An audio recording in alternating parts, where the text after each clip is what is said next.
I overheard my brother's friend, a 17-year-old, talking to him while checking in. Heart dropped when I realized they were playing together. Hello, this marks my very first post on Reddit, so I apologize if I have not adhered to any specific formatting guidelines. A bit of context, I am a 16-year-old female who has had some distressing experiences online with older individuals.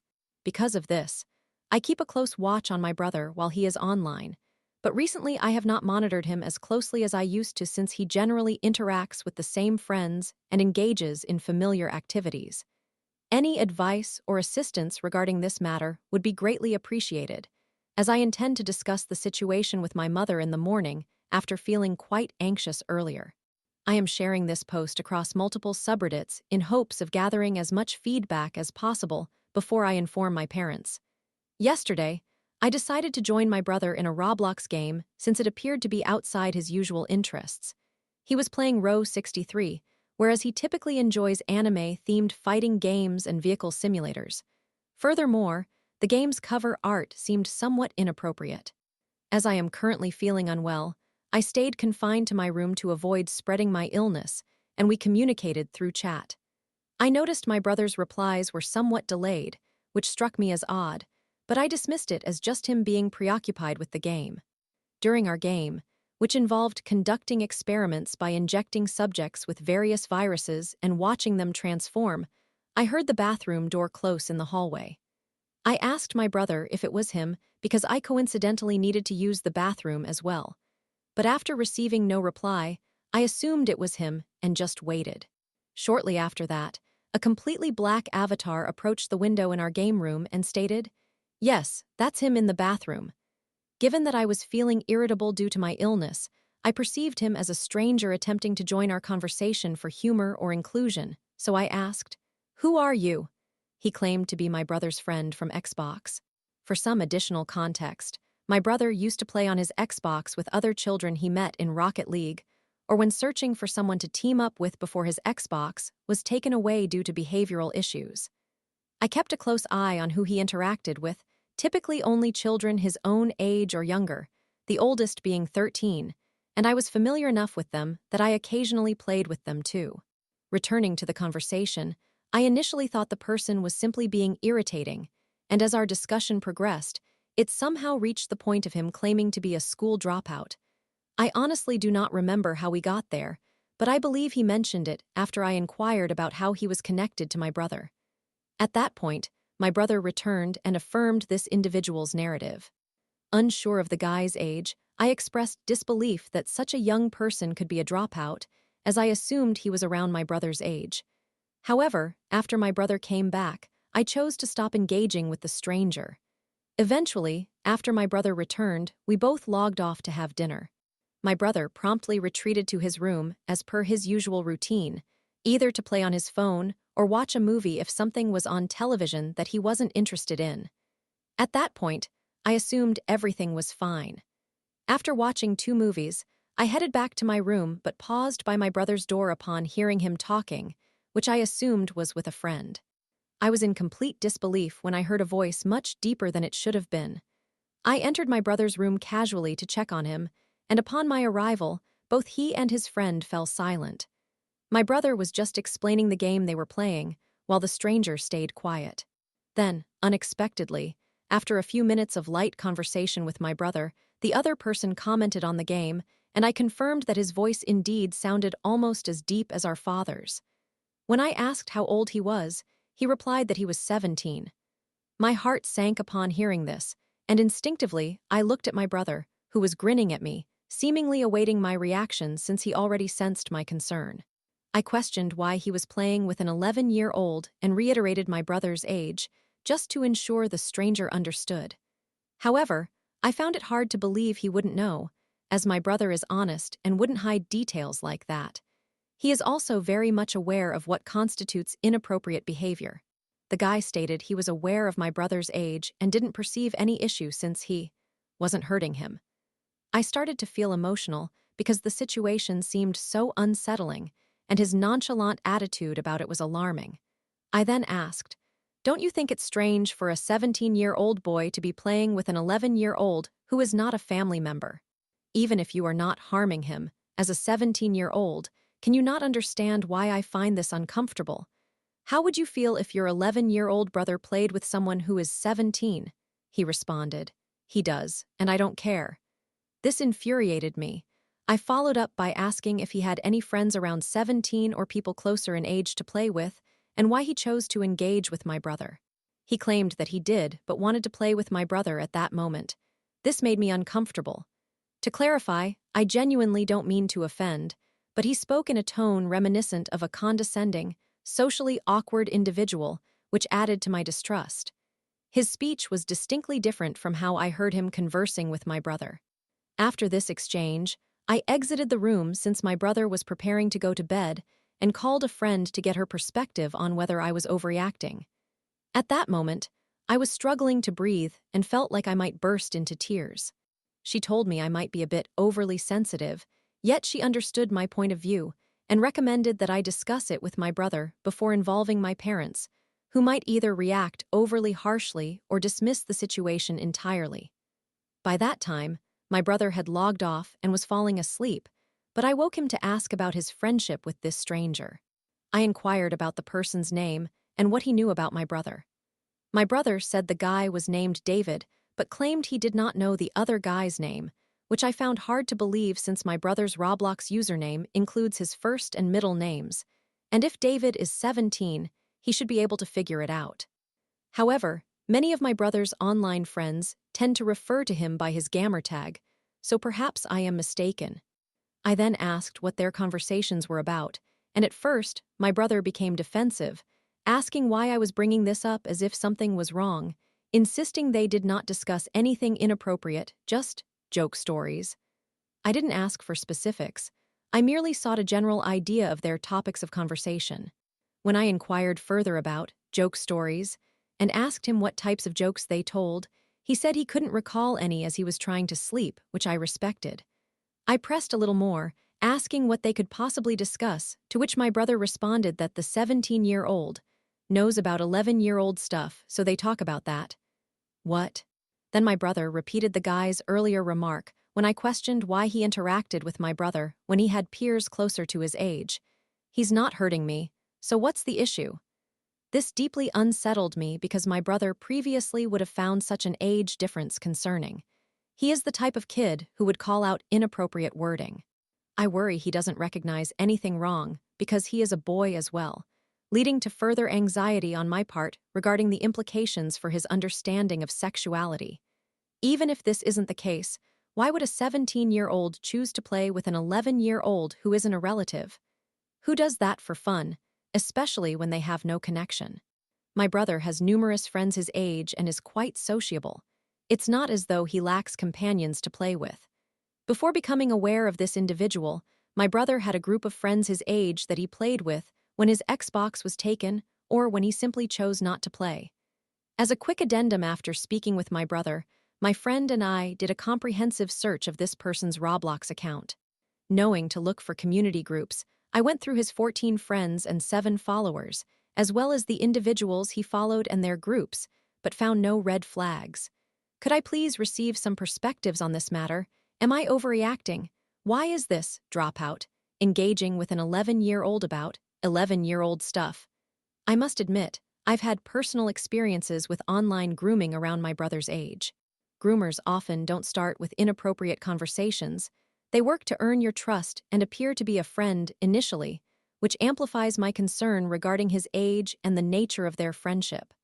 I also possess this person's Roblox account information, and I plan to log into my brother's Xbox account to check how frequently they communicate, as well as any messages or group chats they might have. Story 2. I woke up to my father's hand on me at 13, froze in fear. I escaped to the bathroom, but he waited outside. I never told anyone. I attempted to write this earlier, but I found it challenging to share with others. Until now, I had resolved to keep this incident buried, but hearing other people's experiences on Reddit made me think talking about this anonymously might be possible, as revealing it to my family would shatter them. I am a 27-year-old woman. When I was about 13, I experienced a form of sexual assault by my father. I do not want to refer to him as my father, so I will call him the perpetrator. By form of sexual assault, I mean that I woke up while he was attempting to assault me, but he did not go all the way. This occurred during a visit from several relatives who came to see our city and catch up. We live in a 2-bedroom apartment, which made accommodating 4 additional guests alongside the 4 of us living there a bit challenging. We have a spacious living room, so when situations like this arise, we rearrange the living room furniture and bring out the folding beds to allow the guests to sleep there. My mother opted to sleep in the living room with some guests, and somehow the perpetrator and I ended up in the bedroom. I was young, so no one seemed to perceive any issue with this arrangement, nor did I, as he was my father. That night, I was awakened by the sensation of a hand squeezing my breast. I was alert but paralyzed with fear, unable to comprehend what that man was doing. I tried to subtly indicate that I was awake, hoping he would withdraw his hand, but that did not happen. We continued like that for what felt like an eternity, and just when I thought he had stopped, he began moving his hand downward. Yes, he was planning to go all the way that night, but since I was wearing buttoned pants, he could not get his hand inside. Overwhelmed, I decided to move a little, and I suppose at that moment, he realized I was awake. I then fabricated an excuse, saying I needed to use the restroom, and went to the bathroom, which was in the other room. He followed me as soon as I entered, and I quickly locked the bathroom door. I could not process what was unfolding, so I just sat there for a moment. I felt powerless with many people in the house and was uncertain of what I could do. After a while, I emerged from the bathroom, and the perpetrator was still waiting for me outside. He asked if I wanted to change into more comfortable pajamas, and I said no, explaining that I felt secure in what I was wearing. We then returned to bed, where I realized that he had been under the blanket the whole time. Acting as if I were unaware, I told him I did not want to share the blanket and suggested he should use his own. After saying that, I climbed back into bed and tucked the blanket tightly around me so he could not intrude. As I did this, he remained by my bedside and decided to mount me, attempting to kiss me. I, a small and fragile teenager, found myself beneath him, trying to fend him off while also remaining silent, not wanting to wake anyone else. In a moment of panic, I somehow managed to turn onto my side and push him away. I inquired, "What are you doing?" To which he responded, "I was trying to kiss my precious daughter goodnight." I replied that I did not want that. That marked the end of the ordeal, and he settled down to sleep. The following morning, I thought about telling my mother, and while I was in the kitchen with her, I tried to speak up.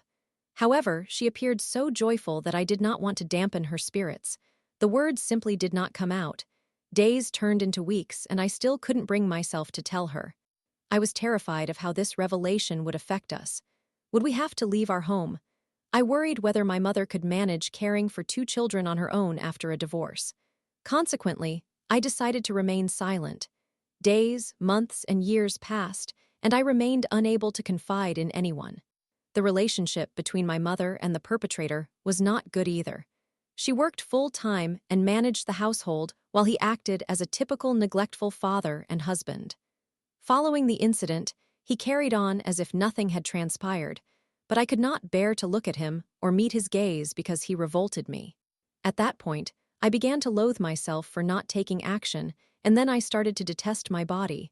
I did not want to touch the areas he had violated. I struggled to bathe because the thought of seeing my breasts and recalling that night was unbearable. Eventually, I emerged from that phase and began to take care of myself to some extent. I would only touch my breasts for personal hygiene, nothing more.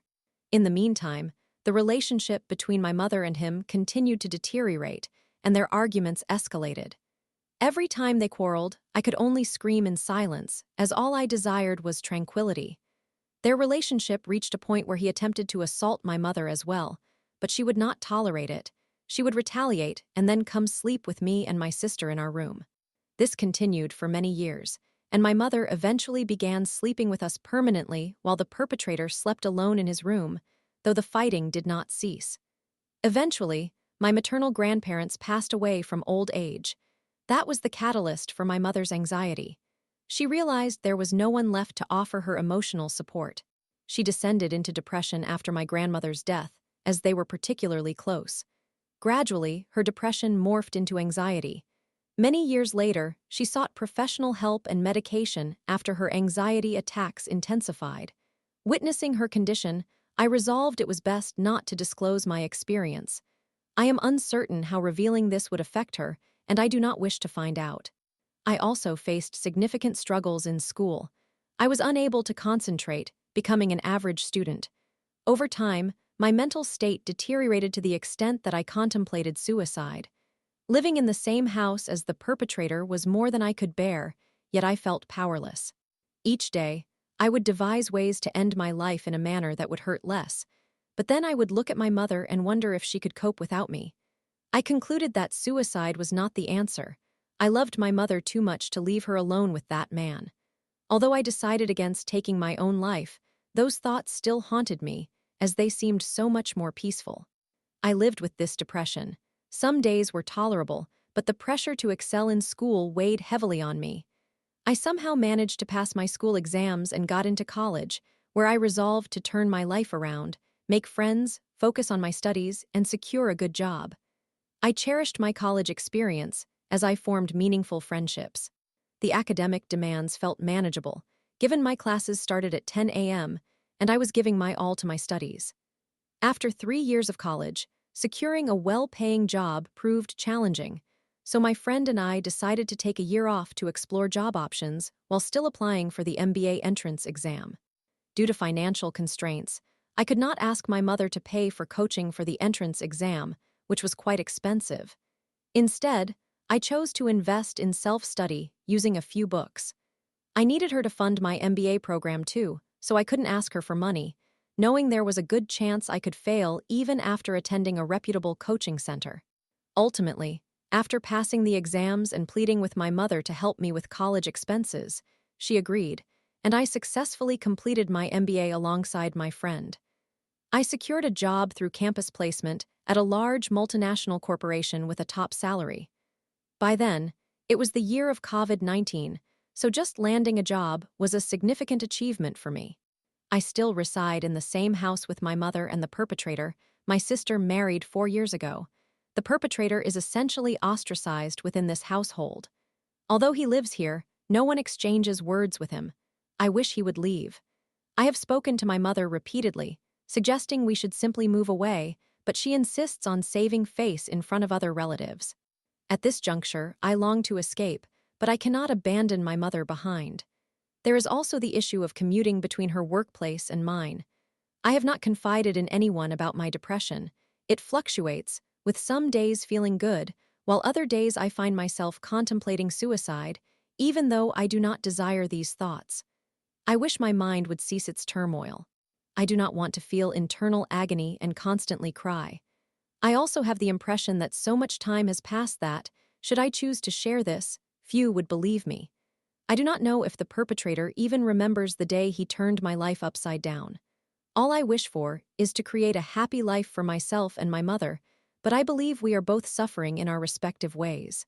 While this post is lengthy, I doubt many will read it to the end. I am unsure what I hope to achieve by sharing it here, but I appreciate anyone who has taken the time to read my thoughts. I acknowledge the timeline may be a bit jumbled, but I aimed to express as much as I could recall while flooded with emotion. Story 3. I blocked my boyfriend of 1.5 years after discovering he lied about his ex's pregnancy, hit me twice, and manipulated my emotions. Relief. Hello. I, 20, female, began dating my former boyfriend, 22, male, when I was 18 and in my first year of university. Initially, it felt like a whirlwind romance until we discovered that his ex-girlfriend was expecting a child. I remain uncertain whether he was truthful about this matter. Knowing that situation made me uncomfortable in the relationship, yet he insisted that her pregnancy had no bearing on us, effectively pressuring me to stay. I never intended to pursue a relationship with someone who had a child, especially as I am quite young, and it seemed like too much drama for me. Indeed, there were instances when she gave me strange looks on campus and even called me derogatory names during their arguments. I graduated from university in 2024, and when I returned home for the holidays, my hometown is an 8-hour drive from school and a 6-hour drive from his city. I resolved to block him everywhere in January and end the relationship for various reasons the year we learned of his ex's pregnancy. He lied and said she had experienced a miscarriage. I tried to console him and encourage him to communicate with me, but he claimed he could not confide in me due to the fact that I was happy about the supposed loss. I only discovered the truth 3 months later when I felt suspicious and checked his phone while he was intoxicated. He had saved her contact under a different name, and when I investigated, I found baby pictures. He would compel me to engage in conversations with him. Even if we had an argument and I needed some space, he would persistently bother me, poke me, or shine a flashlight in my face, preventing me from getting any sleep until I agreed to talk. He physically assaulted me on 2 occasions. The first instance occurred when we were returning from a club with friends. An argument erupted between him and someone else, and he became upset with me for not pleading with him not to exit the vehicle in a remote area at 6 a.m. He threw a tantrum, yelling and swearing. Later, when we finally returned home, I was upset and refused to engage in conversation, prompting him to strike me. The second instance happened when I asked for the key to our room to leave. He slapped me so hard that I ended up with a split lip. I used to lend him my belongings for safekeeping, only for him to misplace them, and then claim he was doing me a favor by keeping them at all. He lost a pair of sneakers my mother had given me, which I had only worn twice, and he never apologized, stating he was just doing me a favor after all. He broke a window because another guy flirted with me, assuming I knew him. He punched the window, causing it to shatter, and I had to sleep in a room without a window, covering it with cardboard and tape, until repairs were made. I even had to tend to his bleeding hand afterward. When his child was born, he lied about visiting and hid pictures in a secret folder. I never understood why he lied, as I had no issues with him being a father. In fact, if he had been a neglectful parent, that would have been a deal-breaker for me, considering my own turbulent relationship with my father. He would borrow money for alcohol and fail to repay it. He would call me every 5 minutes while I was out with friends and later FaceTime, insisting that I prove I wasn't around any men. When I disclosed my bisexuality to him, he casually remarked, "All you girls are bisexual these days," while laughing. This hurt me deeply as it is a significant part of my identity. He disapproved of my expressing sadness on social media, stating that it was bothersome and questioning why I could not keep my feelings private. I only share my status updates with close friends on WhatsApp and block others from viewing them. I suspect he didn't want anyone to witness when he had wronged me.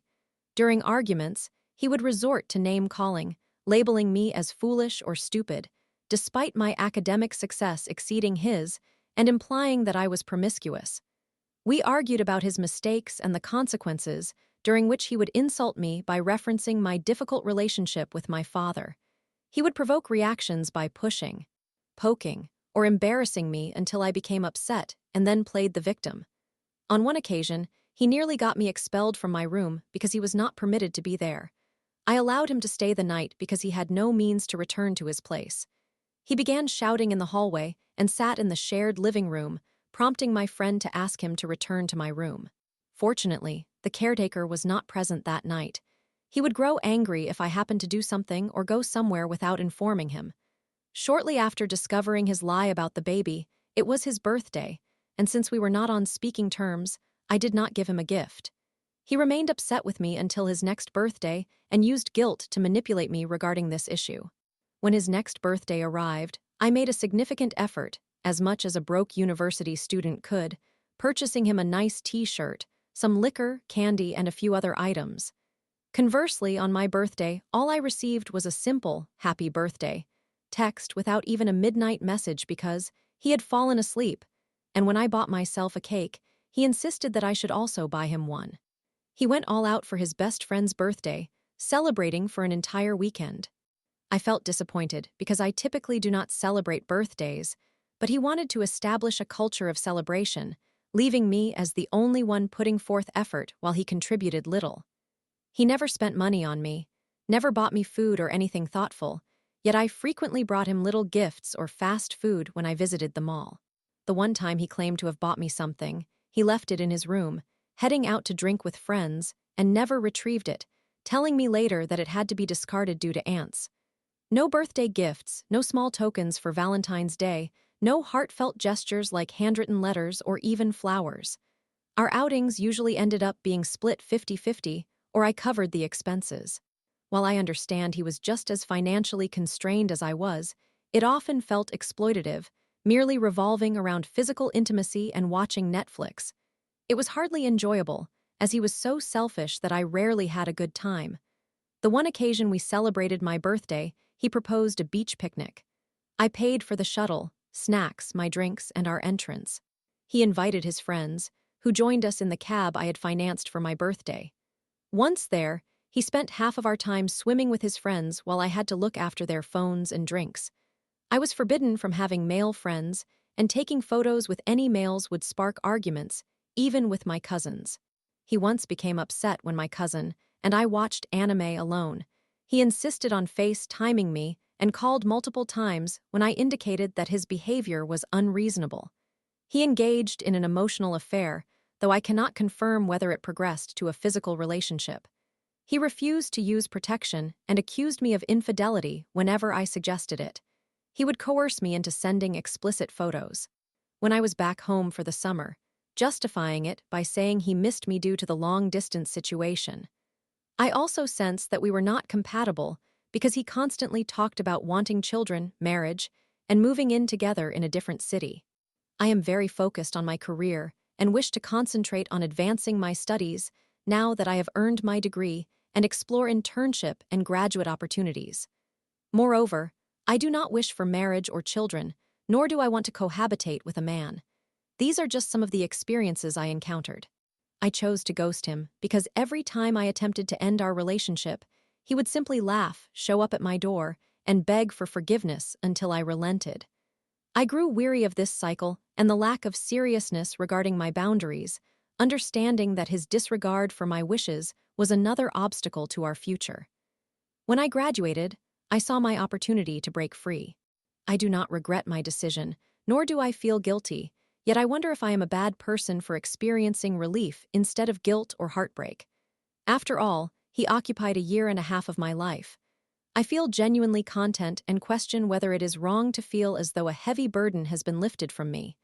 Was I in the wrong for ghosting him? He was exceedingly jealous. When I was selected for a trip abroad, he insisted that I call him constantly, even though I was preoccupied with meetings and activities most of the time. I had no cellular service and depended on the hotel Wi-Fi. Nevertheless, he would accuse me of neglecting him and repeatedly call, disrupting my roommate's sleep. It was incredibly embarrassing. He despised the idea of me socializing with any men. This was my first trip outside the country. Story 4.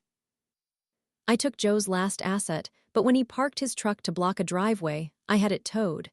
He drove away, stripped of everything. Let us refer to him as Joe. I must designate him with a name, the man I have destroyed, but I cannot use his actual name, so let us use Joe as a placeholder. Joe was known for his abusive behavior towards his spouse. I was employed by Joe's brother-in-law, the sibling of the woman whom Joe had assaulted. My client was also Joe's former business partner. In addition to the issue regarding his sister being attacked, my client had another significant grievance against Joe, one that was related to their business association. My client initiated legal proceedings and entrusted me with the case. Joe was certain that his nonsense and outright falsehoods would prevail. This tactic had always succeeded in the past. His deceitful behavior and physical violence had secured him a favorable settlement with his ex-spouse, without any obligation for child support. Perhaps he believed that intimidation and deception would once again secure him a favorable outcome, but he was mistaken. After the trial, I obtained a substantial ruling against him, one far greater than he could afford. Joe evaded accountability, wriggling out of various situations, yet eventually, I located and seized all of his assets. It was rather straightforward. Joe had never considered the repercussions and did not seek legal representation until it was too late. If any of my clients decide to pursue legal action against you, you are at a disadvantage, as my clients engage legal counsel before they even know your identity. However, Joe did not retain legal help until the process server delivered the papers right at his feet, and by then, it was far too late. I dissected Joe's assets with precision, and eventually he was left with just one property, a house that he desperately clung to, as it was rented out and constituted his only income source. Joe resided in the incomplete basement and survived on the rent he received from the tenants above. He cashed their rent checks at payday loan establishments, incurring significant fees, yet it was worth the cost since he was aware that I would attach any bank accounts he might open. Joe managed to conceal his rental property from me for a while, as he held it through a numbered company. However, my investigator eventually discovered his location and trailed him home. Joe represented himself during the next phase of the proceedings, which lasted a couple of years, while I dismantled his corporate shields and countered his feeble attempts to disguise assets. Ultimately, I acquired ownership of his final house, the one where he lived in the incomplete basement. One day, as Joe stepped out to buy a pack of cigarettes, he returned to find that the sheriff had changed the locks. "Can my client at least reside in the basement?" Joe's attorney inquired of me, offering his services pro bono, as by that point, Joe was bankrupt and could not afford legal fees. I recognized the pro bono attorney. He practiced in the vicinity. While conversing with him, I could see his office window across the parking lot from my own office window. "Consult the purchaser," I replied. "It is beyond my jurisdiction," and indeed, it was. I informed Joe's attorney that the new owner, a proxy, one of my client's employees, would not permit him access to his dismal basement apartment.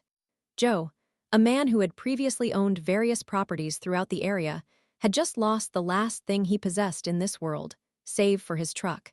He still retained ownership of his truck. Joe's truck was a massive, fuel-inefficient vehicle that he drove around town. It was too old and too deteriorated to warrant being seized, so I allowed Joe to keep it, and I felt relief in that decision, for the truck had become his only refuge. Until he made an error, which led to losing his truck as well. He lost possession of it the day I received a call from the tenants at the house Joe once owned. He returned and blocked the driveway with his truck, the tenant reported, adding that Joe had lost his composure. He had parked his vehicle out of anger and spite and had then walked into town, claiming he would return later that day to sleep in his truck. "Is it possible for you to navigate around the truck?" I asked. The tenant could not. The driveway was obstructed. I contacted one of the tow truck operators I used to defend during my days as a criminal lawyer, and within a few hours, that truck was relocated according to my specific instructions. "My client wants his truck back," the pro bono attorney stated the next day during our phone conversation. "That is not going to happen," I replied. I stood in my office, 15 floors above the parking lot, envisioning my pro bono counterpart standing in his office, gazing out the same lot. "You do not have a right to the truck," he countered. "He does not have the right to obstruct another man's driveway," I retorted. It was unfortunate, really, to be so elevated while articulating words that stripped a man of his final asset, the last item he possessed in this world. I imagined that this must be akin to what God feels like just before he takes everything from a man and condemns him. "Are you truly going to force me to pursue this in court?" Pro bono guy asked. "Proceed as you feel is necessary," I replied, and he relayed that his client would be coming in the following day to sign an affidavit, after which they would go to court to reclaim the truck. Yet I remained unconcerned. The following day dawned bright and sunny, and at 9 in the morning, as I gazed out the window sipping my coffee, my phone rang. I answered it. It was pro bono man. "Why didn't you inform me that Joe's truck was parked directly outside my office?" His voice was tense, and I could sense he was seething with anger. "Is that the case?" I replied while observing Joe's truck parked 15 stories below. "How negligent of my bailiff to leave the truck in such a spot where your client could readily reclaim it. I must have a word with him." Very humorous. "My client will be filing a lawsuit." "No, he will not. He is going to enter that truck and drive away immediately." I instructed my towing operator to fill the tank, and he also gave it an oil change, free of charge. "Inform your client to get in his truck and leave, and if I ever see that truck again, I will seize it to satisfy the remainder of my client's judgment." Pro bono guy attempted to argue, yet I stood firm. Then I ended the call and returned to my coffee. In a few minutes, Joe walked out of his lawyer's office and headed towards his truck. As he walked, I noticed that there was no longer any energy in his step. The joy had been drained from him. Joe was not the first individual I had destroyed, nor would he be the last, but he was the only one whose final downfall I witnessed from my elevated position, and it was one of the most profound experiences of my life, watching a man walk towards his truck with the knowledge that I had stripped him of everything else he possessed, and that his retention of his final asset, his truck, was due to my clemency. Joe drove away, his enormous, ancient truck emitting plumes of smoke from the exhaust. I was almost certain that I would never hear from him again, and indeed, I never did.